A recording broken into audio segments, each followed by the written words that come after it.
এয়া আমি আৰম্ভ কৰিছোঁ বুঢ়ী আইৰ সাধুৰ দ্বিতীয় সাধু, মেকুৰীৰ জীয়েকৰ সাধু। এঘৰ মানুহৰ এজনী বৰ চেনেহৰ মেকুৰী আছিল। তাই গাভিনী হৈছিল। ঘৰৰ গিৰিহঁতনীও ঠিক সেই সময়তে গা ভাৰি আছিল। মেকুৰীজনীৰ বৰকৈ মাছ খাবৰ মন যোৱাত তাই মোৰ মাছ খাবৰ মন গৈছে বুলি গিৰিহঁতনীক ক'লে। গিৰিহঁতনীয়ে উত্তৰ দিলে, আইহে, তই চপাই কচাই আনি দিলেহে মই খাবলৈ দিব পাৰোঁ, নহ'লেনো মই ক'ৰ পৰা দিম। ইয়াকে শুনি মেকুৰীজনীয়ে সেইদিনাৰ পৰা অইনৰ ঘৰৰ পৰা চুৰি তাৰি কৰি বা ডকা হকা দি কোনোৰকমে মাছ আনি দিবলৈ ধৰিলে। ইফালে গিৰিহঁতনীয়ে মাছ ৰান্ধি বাঢ়ি খাই মেকুৰীজনীক খালী কাঁইটবোৰ খাবলৈ দিলে।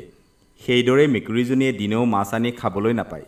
ইয়াতে তাইৰ মনত বৰ বেজাৰ লাগি গিৰিহঁতনীক খাও দিলে। মোৰ পেটত যি আছে তাইৰ পেটলৈ যাওক, আৰু তাইৰ পেটত যি আছে মোৰ পেটলৈ আহক। ইয়াৰ কিছুদিনৰ পাছতে সঁচাসঁচিকৈ গিৰিহঁতনীৰ দুটা মেকুৰী পোৱালি পালে, আৰু মেকুৰীজনীয়ে ছোৱালী দুজনী পালে। আতৌ পুতৌ কৰি মেকুৰীয়ে ছোৱালী দুজনীক কোনোৰকমে ডাঙৰ কৰিলে। ছোৱালী দুজনীক ঘৰতে থৈ মেকুৰীয়ে নিতৌ মাছ, গাখীৰ ইত্যাদি বিচাৰি যায়। ছোৱালী দুজনী জনা হ'লত সিহঁতে এদিন মাকক ক'লে, আই, তুমি যদি গাঁৱলৈ যাওঁতে কোনোবাই মাৰি থয়, তেনেহ'লে আমি কেনেকৈ জানিম আৰু কি কৰিম?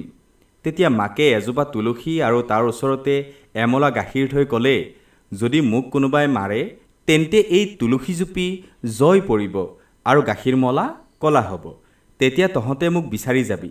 ইয়াৰ দিন-দিয়েকৰ পাছত তুলসীজোপা জয় পৰিল আৰু গাখীৰ মলা কেহেৰাজ বৰণীয়া হ'ল। তেতিয়া মাকৰ কি হ'ল বুলি জানি কান্দি কাটি ছোৱালী দুজনীয়ে মাকক বিচাৰি গ'ল। সিহঁতে ভালেমান দূৰ গৈ ভনীয়েকৰ পিয়াহ লাগিলত পানী বিচাৰি যাওঁতে আগতে এখন নৈ পালেগৈ।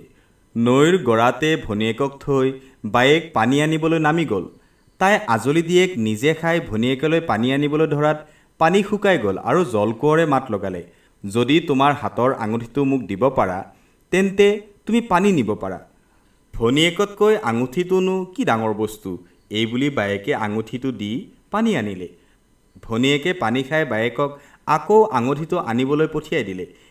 এইবাৰ বায়েকে পানীত নামোতেই জলকোঁৱৰে তাইক ধৰি নিলে।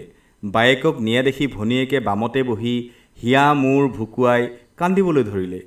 ইয়াৰ কিছুপৰৰ পাছতে এজন মুদৈ বেপাৰলৈ আহোঁতে অকলশৰীয়া ৰূপহী ছোৱালীজনী নৈৰ পাৰত বহি থকা দেখি তাইক নাৱত ভৰাই লৈ গুচি গ'ল। ঘৰ পাই মুদৈয়ে তাৰ দুজনী ঘৈণীয়েকৰ লগতে তাইকো এজনী সৰু ঘৈণী পাতি ল'লে। কোমল বয়সীয়া সৰু ঘৈণীয়েকক মুদৈয়ে আগৰ দুজনী ঘৈণীয়েকতকৈ বেছি মৰম কৰিবলৈ ধৰিলে। খিয়ালতে এই দুজনীয়ে কেনেকৈ মুদৈয়ে তাইক দেখিব নোৱাৰা হয় তাৰেহে উপায় চিন্তিবলৈ ধৰিলে।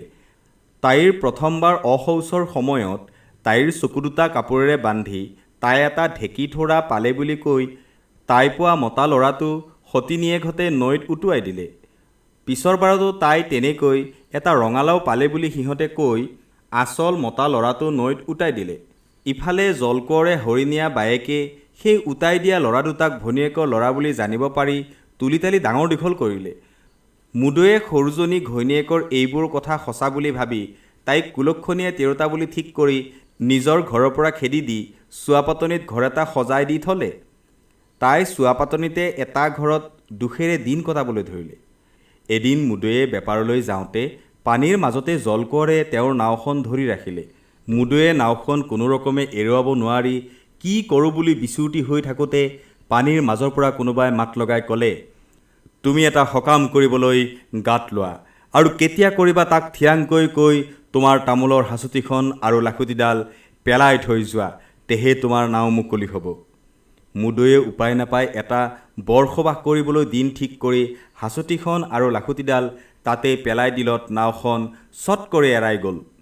ইফালে জেঠায়েকে সেই ল'ৰা দুটাক সিহঁতৰ মাকে মেকুৰীৰ পেটত জন্ম লোৱাৰ পৰা আৰম্ভ কৰি সিহঁতক নৈত উটুৱাই দিয়ালৈকে এইবোৰ কথা বৰ্ণনা কৰি ক'লে, আৰু সেই সকলোখিনি সিহঁতৰ বাপেকে পতা বৰসবাহৰ দিনা সিহঁতে ৰাইজক ক'বলৈ ক'লে। সিহঁতে সবাহৰ দিনা বাপেকৰ লাখুটিডাল আৰু হাঁচতিখন লৈ মুদৈৰ ঘৰৰ ফালে যাবলৈ ধৰিলে। পোনেই গৈ সিহঁতে চুৱাপাতনিত থকা মাকক আই বুলি মাতি এটুপি পানী খাবলৈ খুজিলত সিহঁতে চুপতি কৰা বুলি মাকে ভাবি ক'বলৈ ধৰিলে, মোক কিয় ভেঙুচালি কৰিছা হওক, সৌৱা সবাহলৈ মানুহ আহিছে, তালৈ যা আৰু তাতে যি পা খাগৈ। তেতিয়া সিহঁতে সকলোখিনি কথা মাকৰ আগত ভাঙি কৈ চিনাকি দি তাতে অলপ জিৰাই খটাই সবাহলৈ গ'ল। সবাহত মানুহ দিহাদিহি বহিছে। এনেতে খবৰ ওলাল যে চোৱাপাতনিত থকা মানুহজনীৰ তাত খাই বৈ দুজন মানুহ এই সবাহত বহিছিল। যেতিয়া এই কথা তাত জনজাত হ'ল, তেতিয়া ৰাইজৰ পৰা বিচাৰ হ'ল যে সেই মানুহ দুজনে সবাহৰ মাজত ওলাই নিজৰ চিনাকি দিব লাগে। কথাষাৰ শুনা মাত্ৰকে দুই ককাই ভায়েকে গিৰিপ কৰি উঠি মাত লগালে, আমি য'ত সোমাইছিলোঁ তেওঁ আমাৰ আই। তেতিয়া ৰাইজে এই বিষয়ে কি জানা বুলি মুদৈক সোধাত মুদৈয়ে একোকে ক'ব নোৱাৰিলে। তেতিয়া ৰাইজে সিহঁতক সেই বিষয়ে ক'বলৈ কোৱাত বৰটোৱে মাত লগালে যে ৰাইজে যেন সকলো কথা মন দি শুনে। এই বুলি সকলো কথা ভাঙি পাতি সি ক'বলৈ ধৰিলে আৰু মুদৈৰ হাঁচতিখন আৰু লাখুটিডাল ৰাইজৰ আগত উলিয়াই দি সিহঁতৰ কথা সঁচা বুলি প্ৰমাণ কৰিলে।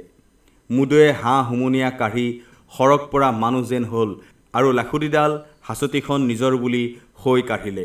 তেতিয়া সকলোৱে সতিনীৰ কুমন্ত্ৰণা বুজিব পাৰিলে আৰু মুদৈৰ ঘৈণীয়েকহঁতক মতাই সকলো কথা সোধাত সিহঁতে একো মাতিব নোৱাৰিলে। ৰাইজেও একো হাই উৰুমি নোহোৱাকৈ সবাহ খাই গ'ল। সবাহৰ পাছত মুদৈয়ে ঘৈণীয়েক দুজনীৰ নাক কাণ কাটি সিহঁতক খেদি দিলে আৰু ল'ৰা দুটিৰে সৈতে সৰু ঘৈণীয়েকক আনি ঘৰ সোমালেহি।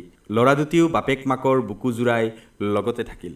এয়া আপোনালোকে বুঢ়ী আইৰ সাধুৰ দ্বিতীয় সাধুটি শুনিলে। ধন্যবাদ।